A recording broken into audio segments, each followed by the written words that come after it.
memetik bunga, bunga melati harum baunya. Hari ini kita mengenal pusaka Gurindam 12 penuh maknanya. Assalamualaikum warahmatullahi wabarakatuh. Salam adat, salam budaya Melayu untuk kita semua. Teman-teman yang saya banggakan, pernahkah kita berandai bagaimana orang Melayu zaman dahulu menyampaikan nasihat hidup yang begitu dalam namun sederhana? Melalui 2 baris kalimat, mereka menyimpan makna kehidupan. Hari ini, kita akan mengenal salah satu warisan tamadun Melayu yang sangat berpengaruh, Gurindam 12 Gubahan Raja Ali Haji. Dalam kehidupan masyarakat Melayu, nasihat bukan hanya disampaikan secara langsung, tetapi juga melalui karya sastra yang indah dan bermakna. Karya-karya ini tidak hanya berfungsi sebagai hiburan, tetapi juga menjadi pedoman hidup yang mengajarkan tentang akhlak, etika, dan hubungan manusia dengan Tuhannya. Salah satu bentuk sastra Melayu yang sangat terkenal adalah Gurindam 12, karya Raja Ali Haji. Gurindam 12 adalah salah satu bentuk puisi lama dalam sastra Melayu yang terdiri dari 12 pasal, di mana setiap pasal berisi nasihat, ajaran moral, dan nilai-nilai kehidupan yang berlandaskan ajaran Islam. Setiap pasalnya disusun dalam bentuk gurindam atau 2 baris yang mengandung hubungan sebab akibat serta makna yang mendalam sebagai tuntutan dalam berperilaku sehari-hari.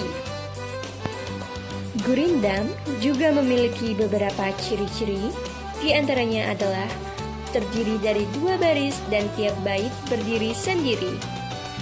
Kedua baris dalam 1 bait saling berhubungan.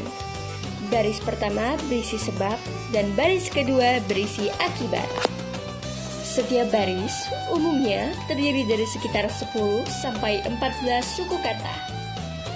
Polarina atau persajakannya sama, yaitu AA. Ciri kebahasaan Gurindam ditandai dengan penggunaan bahasa yang padat, efektif, dan syarat makna. Setiap kata dipilih dengan cermat untuk menyampaikan pesan yang dalam tanpa bertele-tele.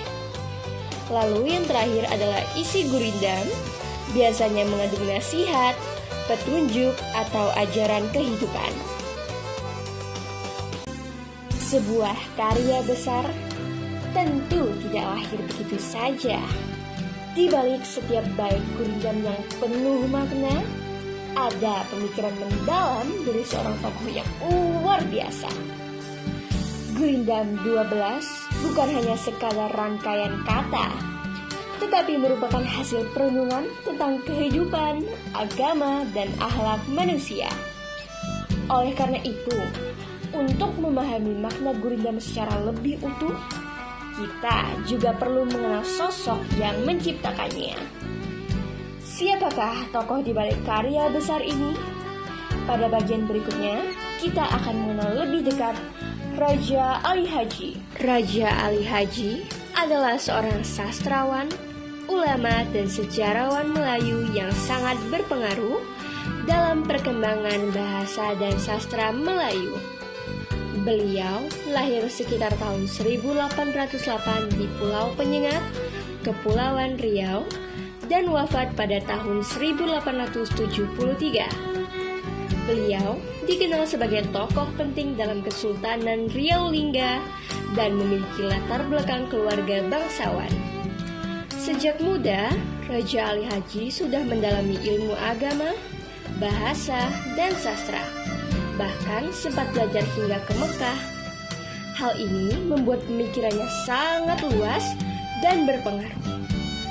Karya terkenalnya adalah Gurindam 12 yang diciptakan pada tahun 1847, yaitu kumpulan puisi berisi nasihat, moral, agama, dan kehidupan. Selain itu, beliau juga menulis karya penting lain seperti Tufat Al-Nafis atau Sejarah Melayu dan Kitab Pengetahuan Bahasa atau Kamus Bahasa Melayu. Jasa besar Raja Ali Haji adalah dalam pengembangan bahasa Melayu yang kemudian menjadi dasar bahasa Indonesia modern.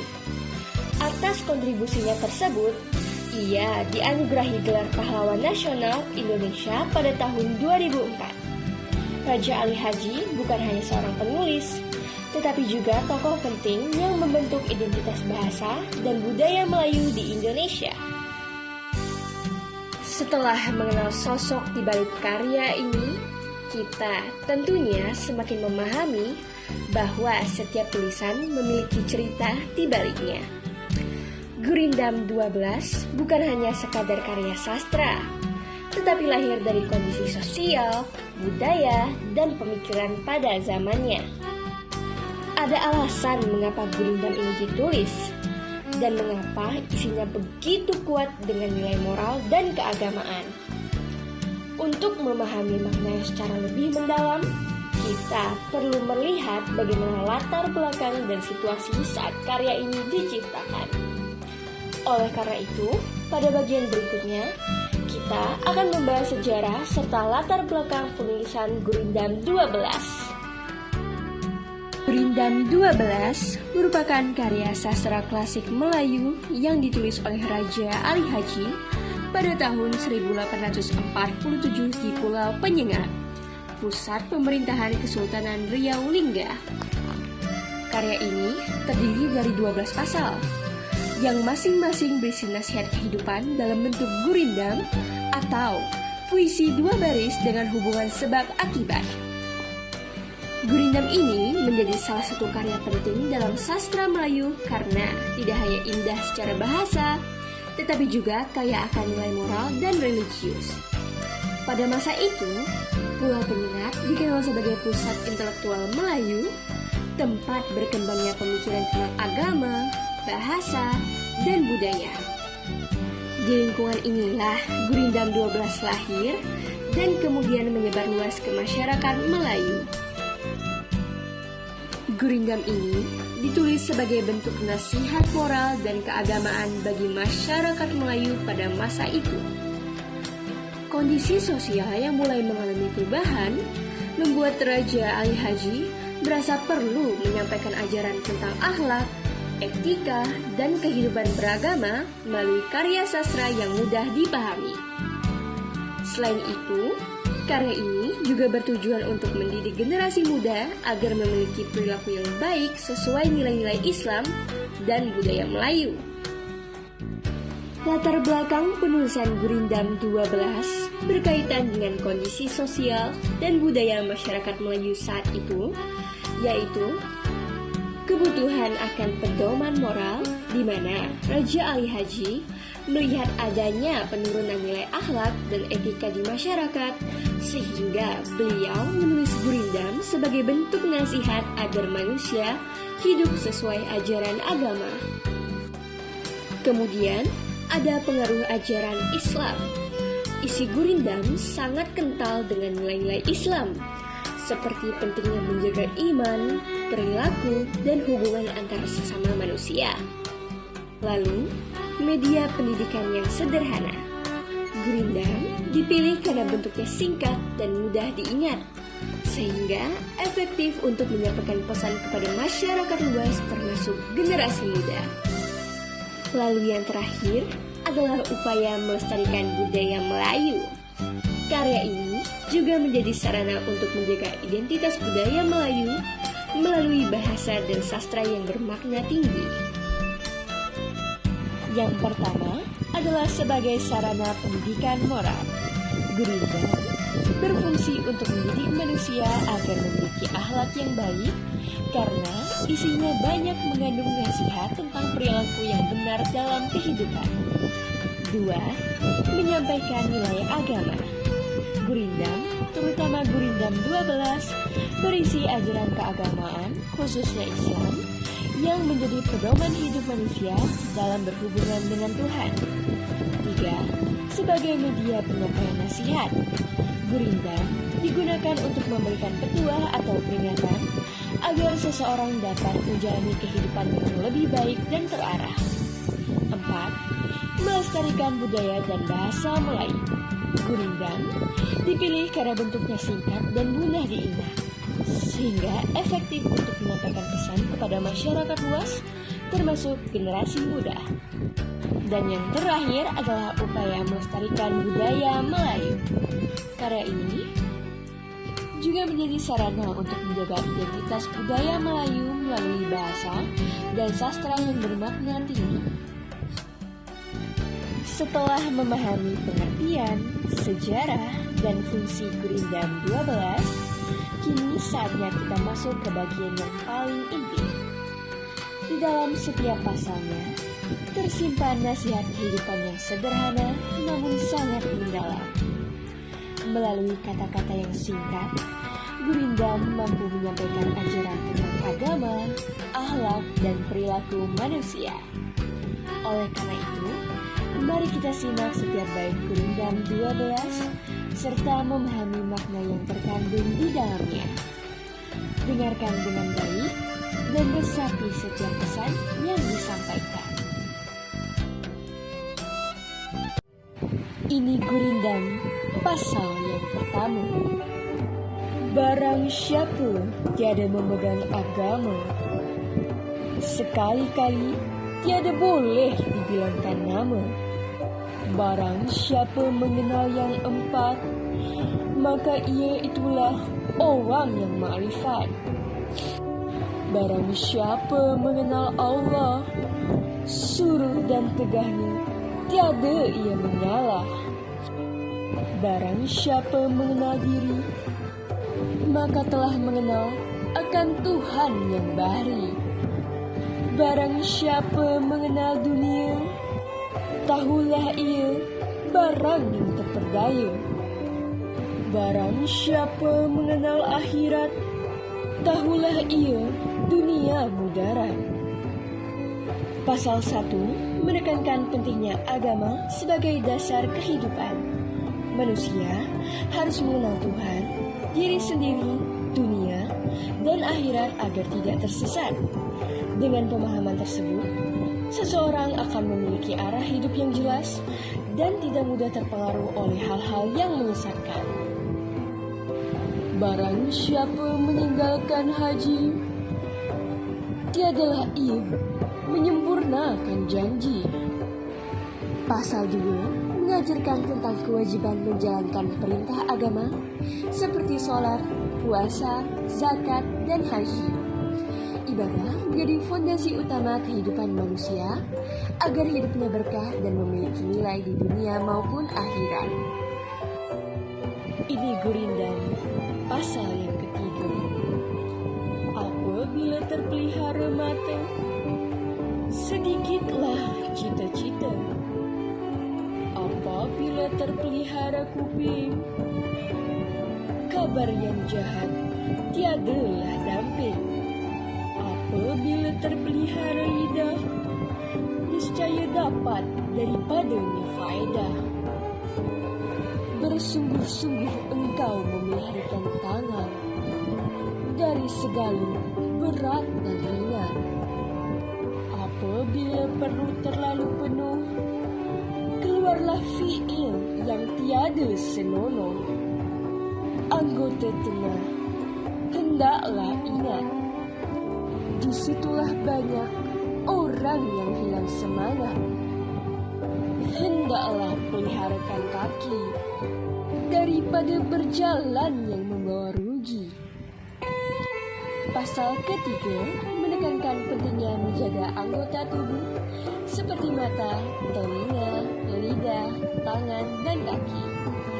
Pengendalian diri terhadap perbuatan dan nafsu sangat penting agar manusia terhindar dari perilaku buruk. Ini Gurindam pasal yang keempat. Hati itu kerajaan di dalam tubuh. Jikalau zalim, segala anggota pun roboh. Apabila dengki sudah bertanah, datanglah daripadanya beberapa anak panah. Mengumpat dan memuji hendaklah pikir, disitulah banyak orang yang tergelincir. Pekerjaan marah jangan dibela, nanti hilang akal di kepala.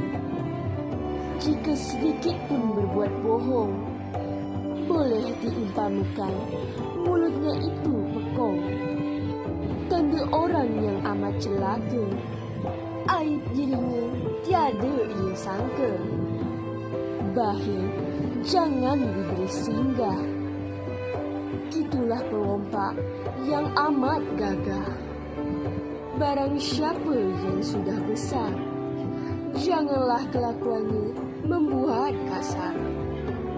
Barang siapa perkataannya kotor, mulutnya itu umpama ketuk. Di manakah tahu salah diri, jika tidak orang lain yang berperi. Pekerjaan takabur jangan direpeh, sebelum mati didapat juga sepeh.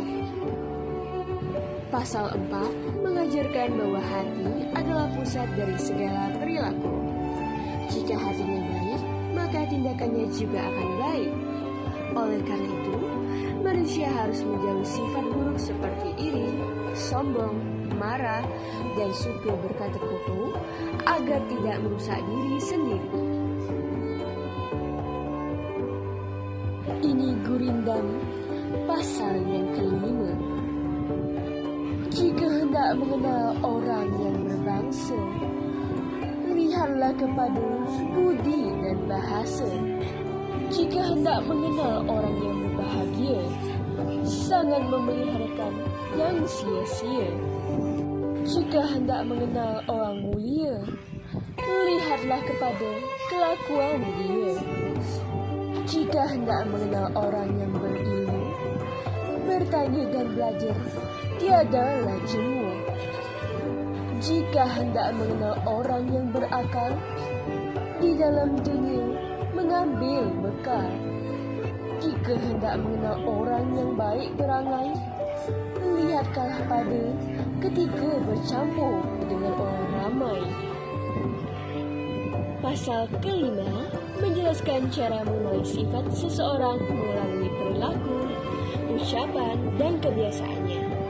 Orang yang baik, berilmu, dan berakal akan terlihat dari sikapnya dalam kehidupan sehari-hari, terutama dalam berinteraksi dengan orang lain. Ini Gurindam, pasal yang ke-6.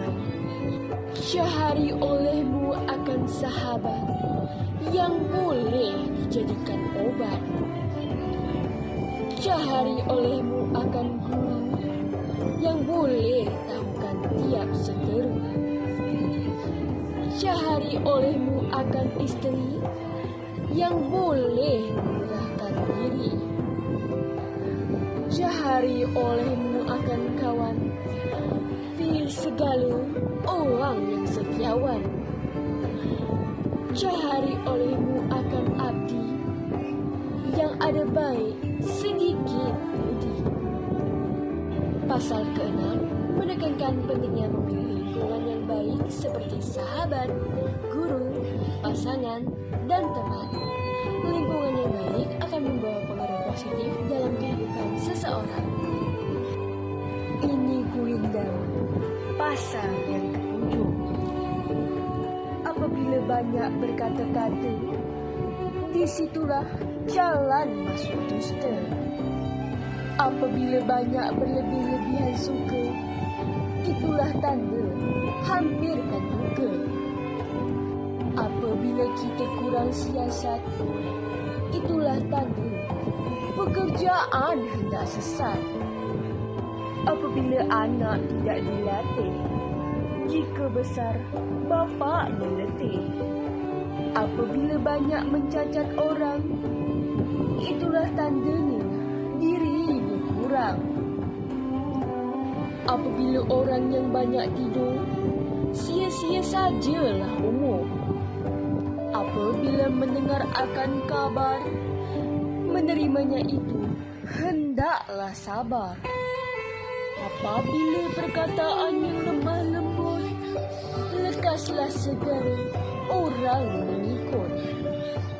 Apabila perkataan yang amat kasar, lekaslah orang sekalian dosa. Apabila pekerjaan yang amat benar, tidak boleh orang berbuat onar.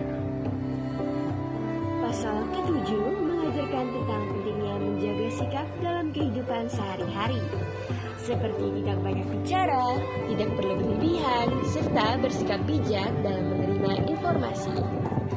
Sikap yang baik akan menjauhi seorang dari kesalahan dan penyesalan. Ini Gurindam, pasal yang ke-8. Barang siapa khianat akan dirinya, apalagi kepada lainnya, kepada dirinya ia aniaya, orang itu jangan engkau percaya. Lidah yang suka membenarkan dirinya daripada yang lain dapat kesalahannya. Daripada memuji diri, hendaklah sabar. Biar daripada orang datangnya kabar. Orang yang suka menampakkan jasa, setengah daripada syirik mengaku kuasa. Kejahatan diri sembunyikan, kebaikan diri diamkan. Keaiban orang jangan dibuka, keaiban diri hendaklah sangka. Pasal ke-8 menekankan pentingnya kejujuran, rendah hati, dan introspeksi diri. Seseorang tidak boleh berkhianat, baik pada diri sendiri maupun orang lain, karena hal itu akan merusak kepercayaan. Selain itu, manusia diinginkan untuk tidak sombong, tidak memuji diri sendiri, serta tidak membuka aib orang lain. Intinya, pasal ini mengajarkan agar kita menjaga sikap, memperbaiki diri, dan berperilaku dengan akhlak yang baik dalam kehidupan sehari-hari. Ini Gurindam, pasal yang ke-9. Tahu pekerjaan tak baik, tetapi dikerjakan. Bukannya manusia, iaitulah syaitan. Kejahatan seorang perempuan tua, itulah iblis punya penggawa. Kepada segala hamba-hamba raja, disitulah syaitan tempatnya manja. Kebanyakan orang yang muda-muda, disitulah syaitan tempat bergoda. Perkumpulan laki-laki dengan perempuan, disitulah syaitan punya jamuan. Adapun orang tua yang hemat, syaitan tak suka buat sahabat. Jika orang muda kuat berguru, dengan syaitan jadi berseteru. Pasal ke-9 mengajarkan tentang pentingnya pengendalian diri dan kewaspadaan terhadap godaan. Manusia diingatkan agar tidak melakukan perbuatan buruk meskipun sudah mengetahui hal tersebut salah. Selain itu, pasal ini menekankan bahwa godaan bisa datang dari berbagai situasi, seperti pergaulan, kekuasaan, maupun usia muda. Oleh karena itu, penting untuk memiliki ilmu, iman, dan pengendalian diri agar terhindar dari pengaruh buruk. Ini Gurindam, pasal yang ke-10. Dengan bapa jangan durhaka, supaya Allah tidak murka. Dengan ibu hendaklah hormat, supaya badan dapat selamat. Dengan anak janganlah lalai, supaya boleh naik ke tengah balai. Dengan kawan hendaklah adil, supaya tangannya jadi kapil. Pasal ke-10 membahas tentang pentingnya hubungan dalam keluarga dan pergaulan. Manusia harus menghormati orang tua, mendidik anak dengan baik, serta bersikap adil terhadap teman agar tercipta kehidupan yang harmonis. Ini Gurindam, pasal yang ke-11. Hendaklah berjasa kepada yang sebangsa. Hendak jadi kepala, buang perangai yang cela. Hendak memegang amanat, buanglah hianat. Hendak marah, dahulukan hujah. Hendak dimalui, jangan memalui. Hendak ramai, murahkan perangai. Pasal ke-11 menekankan nilai tanggung jawab, amanah, dan sikap kepemimpinan. Seseorang harus berbuat baik, menjauhi sifat buruk, serta bersikap adil dan bijaksana dalam kehidupan bermasyarakat. Ini Gurindam pasal yang ke-12. Raja Mufakat dengan menteri seperti kebun berpagarkan duri. Betul hati kepada raja, tanda jadi sembarang kerja. Hukum adil atas rakyat,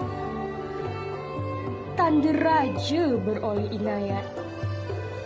Kasihkan orang yang berilmu, tanda rahmat atas dirimu. Hormat akan orang yang pandai, tanda mengenal kasih dan cindai. Ingat akan dirinya mati, itulah asal berbuat bakti. Akhirat itu terlalu nyata kepada hati yang tidak buta. Pasal 12 mengajarkan tentang kepemimpinan yang baik dan berkeadilan. Seorang pemimpin harus bekerja sama, adil terhadap rakyat, serta menghargai orang berilmu. Selain itu, manusia diingatkan untuk selalu mengingat kematian dan kehidupan akhirat.